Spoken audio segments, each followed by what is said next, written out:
وملائكته ليخرجكم من الظلمات إلى النور وكان بالمؤمنين رحيما۔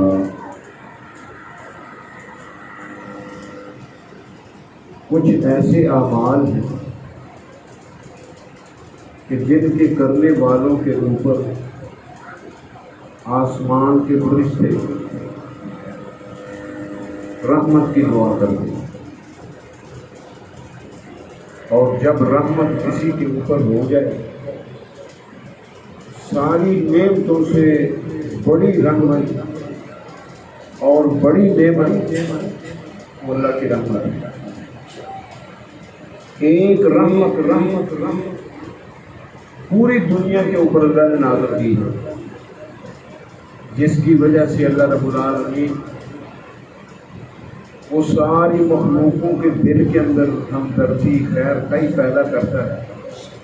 کیڑے مکوڑے ایک دوسرے سے پیار کرتے ہیں، چند پرند ایک دوسرے سے پیار کرتے ہیں، اور حیوانات ایک دوسرے سے پیار کرتے ہیں، جن ایک دوسرے سے پیار کرتے ہیں، انسان ایک دوسرے سے پیار کرتے ہیں، حتیٰ کہ اللہ کے نبی صلی اللہ علیہ وسلم فرمایا کہ وحشی درندہ اپنے بچے کو قتل کرنے کے لیے اپنا پاؤں اس کے اوپر رکھ لیتا ہے، پنجہ اٹھا لیتا ہے کہ میں اس کو چیر پھاڑ کر اپنا لقمہ بنا لوں۔ پھر وہ رب کی رحمت جو ہے اس کے دل میں جوش مارتی ہے، یہ تو میرا بچہ ہے، وہ اپنے پاؤں کو بھی پیچھے ہٹا لیتا ہے، پنجے کو بھی نیچے کر لیتا ہے، اور 99 رحمتیں ایک کم 100 رب العالمین نے اپنے پاس رکھی ہوئی ہیں جو قیامت کے دن اللہ اپنے بندوں کے اوپر کرے گا انشاءاللہ۔ تو اب میں وہ کام ذکر کرنے لگا ہوں جن کی وجہ سے آسمان کے فرشتے تمہارے لیے رحمت کی دعا کرتے ہیں، اور پتہ ہے کس کی کہنے پر کرتے ہیں؟ ایک لمحہ بھر بھی آسمان کے فرشتے رب کی نافرمانی نہیں کرتے، اور وہی کام کرتے ہیں جن کا ان کو آرڈر ہے۔ اللہ کا قرآن کھول لے اس بات کی وضاحت کرتا ہے وَيَفْعَلُونَ مَا يُؤْمَرُونَ، فرشتے وہی کام کرتے ہیں جن کا ان کو آرڈر دیا جاتا ہے۔ پہلی چیز جس کی وجہ سے آسمان کے فرشتے جو ہیں وہ رحمت کی دعا کرتے ہیں، نبی کریم صلی اللہ علیہ وسلم ان الملائکۃ لا یصلون علی من انتظر الصلاۃ، بے شک آسمان کے فرشتے رحمت کی دعا کرتے ہیں اس شخص کے لیے جو نماز کا انتظار کرتا ہے۔ فجر کی پڑھ لیا آپ نے باجماعت، اب اپنے کام پر چلے گئے، آپ کارخانہ چلا رہے ہیں، فیکٹری چلا رہے ہیں، دکان چلا رہے ہیں، دفتر چلا رہے ہیں، اور اپنی کھیتی باڑی کر رہے ہیں، تجارتیں کر رہے ہیں، لیکن آپ کے ذہن میں یہ بات ہو کہ انشاءاللہ میں نے ظہر کی بھی باجماعت ادا کرنی ہے۔ اس کا ایک فائدہ نبی کریم صلی اللہ علیہ وسلم نے فرمایا کہ فجر سے لے کر ظہر تک درمیانے وقفے میں اگر انسان کا کوئی گناہ ہے تو ظہر کی نماز پڑھنے کی وجہ سے رب اس گناہ کے اوپر معافی کا قلم پھیر دے۔ اور دوسرا فائدہ، وہ فجر سے لے کر ظہر تک کا جو وقت ہے اللہ اس کا نماز کے اندر لکھوا دے گا۔ اور تیسرا فائدہ، آسمان کے فرشتے اس کے لیے رحمت کی دعا کریں گے۔ تو پہلی چیز جس کی وجہ سے آسمان کے فرشتے رحمت کی دعا کرتے ہیں وہ کیا ہے؟ نماز کا انتظار۔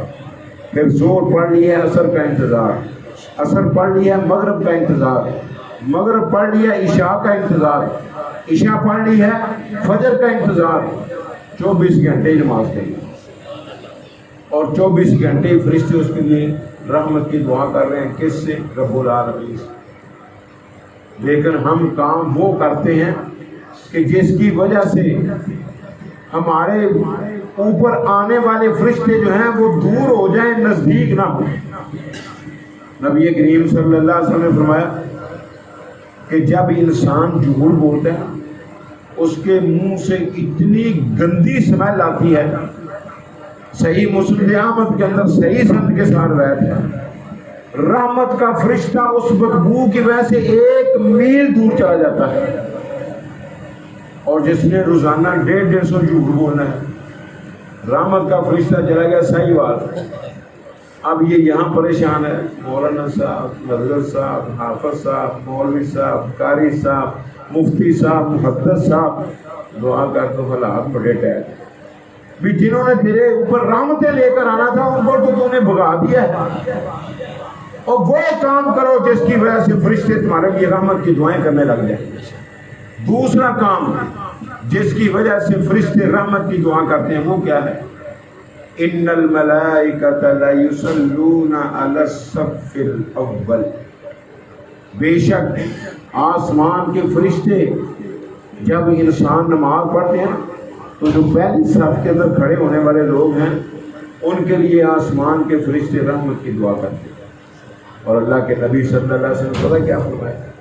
آپ میں اگر لوگوں کو پتہ چل جائے ما فی الصف الاول والنداء، اذان کہنے میں اور پہلی صف کے اندر کھڑے ہونے میں اجر و ثواب کیا ہے، ان کو نہ پہلی صف کے اندر جگہ ملے نہ اذان کہنے کا موقع ملے، الا ان یستہموا، مگر قرآن اندازی کے بعد، تو وہ قرے ڈال کر اختلاف ہو جائے نا تو مسئلے کا حل کیسے نکلتا ہے؟ قرآن ڈال دو، جس کا نکلتا ہے اس کو پہلے آنے دو، جس کا نکلتا ہے اس کو اذان کہنے دو، تو میں قرآن اندازی بھی وہ کریں، لیکن ہمارے نزدیک اس چیز کی اہمیت نہیں۔ ہماری کوشش یہ ہوتی ہے کہ مسجد بھری ہوئی ہے، پچھلی صف کے اندر جا کر کھڑا ہوں، امام ایک طرف سلام پھیرے، دوسری طرف اس کی سلام مکمل بھی نہ ہو، میں پہلے جوتے پر پہنچا ہوا۔ اور نہیں، نبی کریم صلی اللہ علیہ وسلم نے فرمایا کہ مومن مسجد کے اندر اس طرح خوش رہتا ہے جس طرح مچھلی پانی کے پیٹ میں خوش رہتی ہے، اور منافق مسجد کے اندر اس طرح تنگ پڑ جاتا ہے جس طرح پنجرے کے اندر پرندہ ہے، کب دروازہ کھلے میں نکلوں، کب دروازہ کھلے میں جاؤں، کب دروازہ کھلے میں بھاگوں۔ اور نہیں مسجدوں کے ساتھ دل لگایا کرو۔ نبی کریم صلی اللہ علیہ وسلم ان کو اللہ قیامت کے دن اپنے عرش کا ٹھنڈا اور میٹھا سایہ نصیب کرے گا کہ رجل قلبہ معلق بالمساجد، وہ آدمی جس کا دل مسجدوں کے ساتھ لٹک جائے۔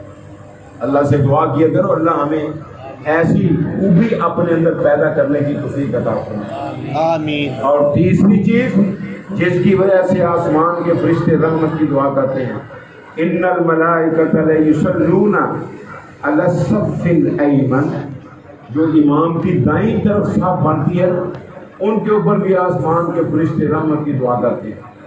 ابو داؤد کے اندر ایک روایت آتی ہے نبی کریم صلی اللہ علیہ وسلم سے، لوگ بیان کرتے ہیں، وہ حدیث ضعیف ہے، توسط الامام، امام کو درمیان میں رکھو، جتنے دائیں طرف ہے اتنی بائیں طرف ہونی ہے، جتنے بائیں طرف ہے اتنی دائیں طرف ہونی ہے، وہ حدیث ضعیف ہے۔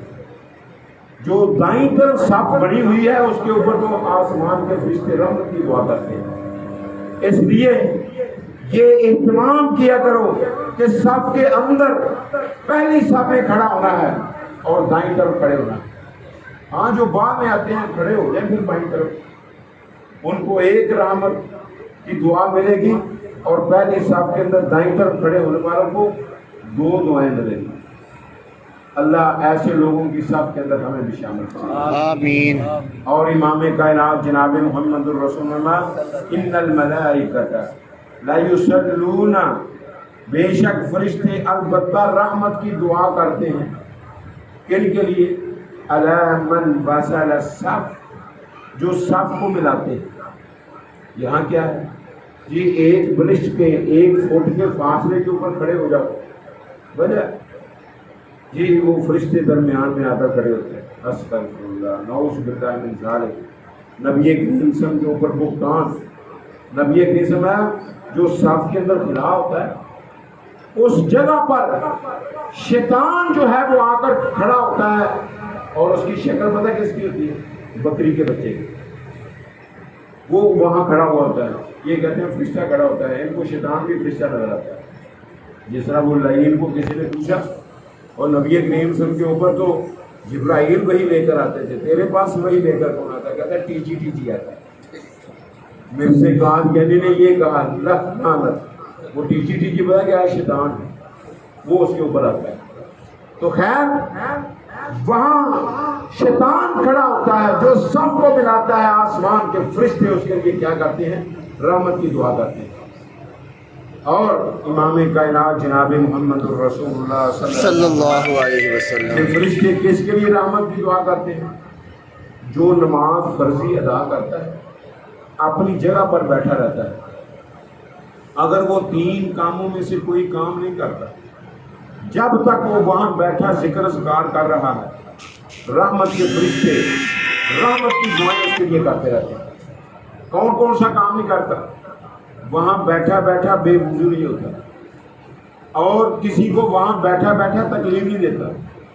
وہاں لوگوں کی عادت ہوتی ہے سلام پھیرتے ہی ایسی جلی سڑی بات کر دیتے ہیں، دوسرا بندہ سیخ پا ہو جاتا ہے، وہ زبان کے ساتھ تکلیف دے رہا ہے، کوئی ہاتھ کے ساتھ پیچھے ہٹ، گرمی بڑی تو وہ ہاتھ کے ساتھ تکلیف دے دیتا ہے، کسی کو وہاں بیٹھا بیٹھا تکلیف بھی نہیں دیتا، اور اٹھ کر وہاں سے جاتا بھی نہیں، جب تک بیٹھا ذکر کرتا رہے گا، آسمان کے فرشتے اس کے لیے رحمت کی دعائیں کرتے رہے گا۔ اللہ، اس لیے وہ بیٹھا کرو اپنے نماز کی جگہ پر۔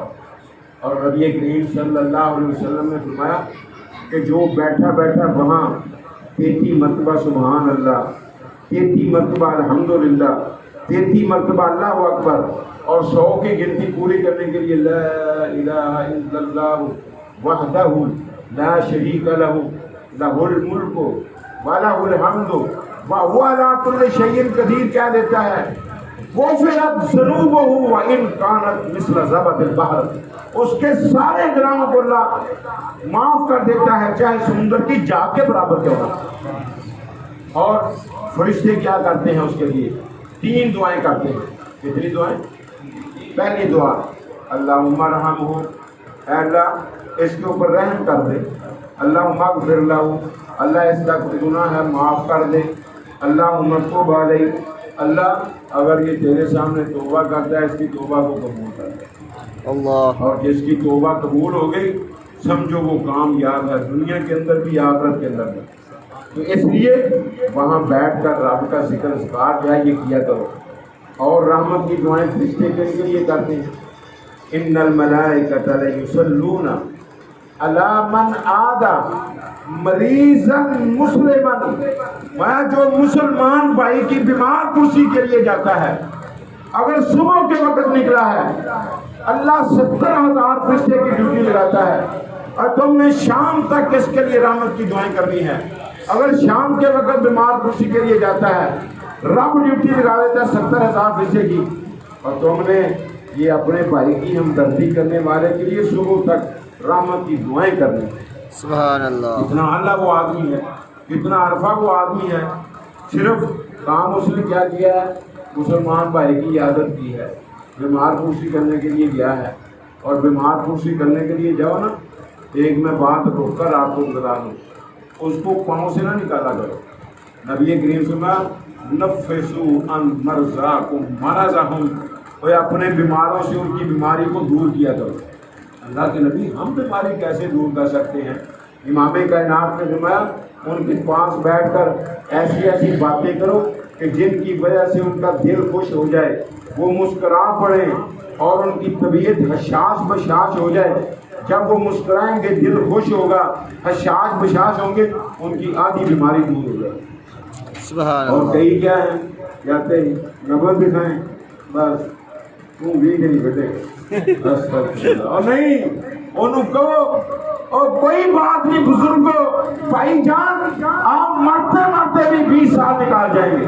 وہ کہا 20 سال عمر ہے، 70 تو پہلے ہو گیا، اس کا مطلب یہ ہے کہ 90 سال کا ہوگا نمبر ہوگا ابھی، اللہ بھی خیر ہے، وہ خوش ہو جائے گا، اس کی بیماری دور ہو جائے گی۔ اس لیے نبی کریم صلی اللہ علیہ وسلم فرمایا کرتے تھے اپنے مردوں سے بیمار کو دور کیا کرو، نا بیماروں سے بیماریوں کو دور کیا کرو، تو یہ ایسی باتیں کیا کرو وہاں جا کر جس کی وجہ سے اس کا دل خوش ہو جائے، حشاش بشاش ہو جائے، طبیعت کے اندر خوشی آ جائے، بیماری دور ہو جائے۔ تو اس کو پاؤں سے نہیں نکالنا.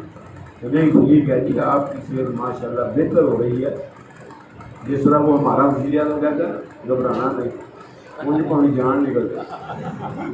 تو یہ ہے کہ اس کو کہو گھبرانا نہیں بیماری کے ساتھ, باقی اللہ بہتر کرے گا. معاملہ تو وہی ہونا جو میرے اللہ کے اختیار میں ہے, لیکن آپ اس کے پاس بیٹھ کر خوش طبی والی باتیں کریں. اور امام کائنات میں فرشتے اور ایک آدمی کے لیے رحمت کی دعائیں کرتے ہیں. اللہ من زار اخا لہ مسلمہ, جو اپنے مسلمان بھائی کی زیارت کے لیے نکلتا ہے رب اس کے راستے میں فرشتے کو بٹھا دیتا ہے.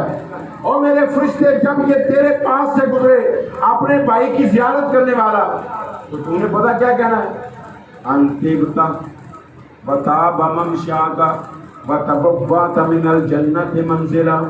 وہ بندے تو بڑا عمدہ ہے, تیرا چلنا بھی بڑا عمدہ ہے, تو نے تو جنت کے اندر محل بنا دیا ہے. اور اس کے لیے فرشتے کیا کرتے ہیں, رحمت کی دعا کرتے ہیں. اور ایک اور آدمی جس کے لیے آسمان کے فرشتے رحمت کی دعا کرتے ہیں, پتہ کون ہے, اللہ من صلی علیہ, جو میرے اوپر رب سے رحمت کی دعائیں کرتا ہے. اللہم صلی علی محمد, کہتے ہیں فرشتے اللہ یہ محمد صلی اللہ علیہ وسلم پر رحمت کی دعا کر رہا ہے, ہم اس کے لیے رحمت کی دعا کر رہے ہیں. اللہ خود بھی ان کے اوپر رحمت کی دعا کرتا ہے, نہ رحمت کی برسات کرتا ہے رب العالمین کن کے اوپر, جو نبی کریم صلی اللہ علیہ وسلم کے اوپر درود شریف پڑھتے ہیں.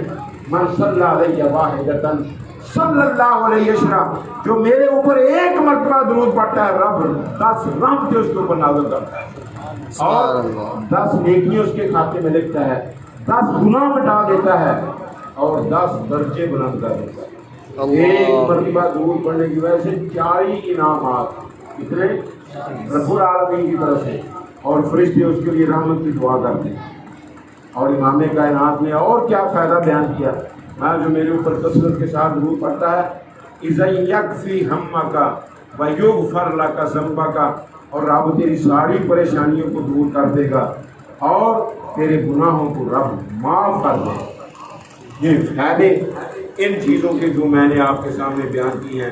نماز کا انتظار, پہلی صف کے اندر کھڑا ہونا, دائیں طرف صف کے اندر کھڑا ہونا, اور پھر صف کو ملانا, صف کو ملانے کے بعد پھر نماز سے فارغ ہو کر اپنی جگہ پر بیٹھ کر ذکر اذکار کرنا, مسلمان بھائی کی بیمار کرسی کے لیے جانا, مسلمان کی زیارت کے لیے جانا, اور پھر اسی طریقے سے نبی کریم صلی اللہ علیہ وسلم کی ذات اقدس کے اوپر درود پڑھنا. یہ ساری ایسی چیزیں ہیں جن چیزوں کے کرنے والے کے اوپر آسمان کے فرشتے جو ہیں وہ کیا کرتے ہیں, رحمت کی دعائیں کرتے ہیں. اسی چیز کو رب العالمین نے اس مقام پر بیان کیا جو میں نے شروع کے اندر آیت تلاوت کی, هو الذی یصلی علیکم, اللہ وہ ہے جو تمہارے اوپر ڈائریکٹ رحمتیں کرتا ہے, وملائکتہ, اور اس کے فرشتے تمہارے لیے کیا کرتے ہیں, رحمت کی دعائیں کرتے ہیں. لیخرجکم من الظلمات الی النور, اللہ کا ارادہ ہے تمہیں اندھیروں سے نکال کر روشنی کے اندر داخل کر دے. وکان بالمؤمنین رحیما, اور کل قیامت کا دن ہوگا اللہ رب العالمین وہ 99 رحمتیں تمہارے اوپر کرنے والا بن جائے گا. اللہ سے دعا ہے کہ اللہ رب العالمین ہم سب کو کتاب و سنت کی معرفت کے بعد اس کے مطابق عمل پیرا ہونے کی توفیق عطا فرمائے. جو تقاضے ہیں کتاب و سنت کے اللہ ان کو پورا کرنے کی توفیق عطا فرمائے. مقبول قولی ھذا سبحانک اللہم و بحمدک اشہد ان لا الہ الا انت استغفرک و اتوب الیک.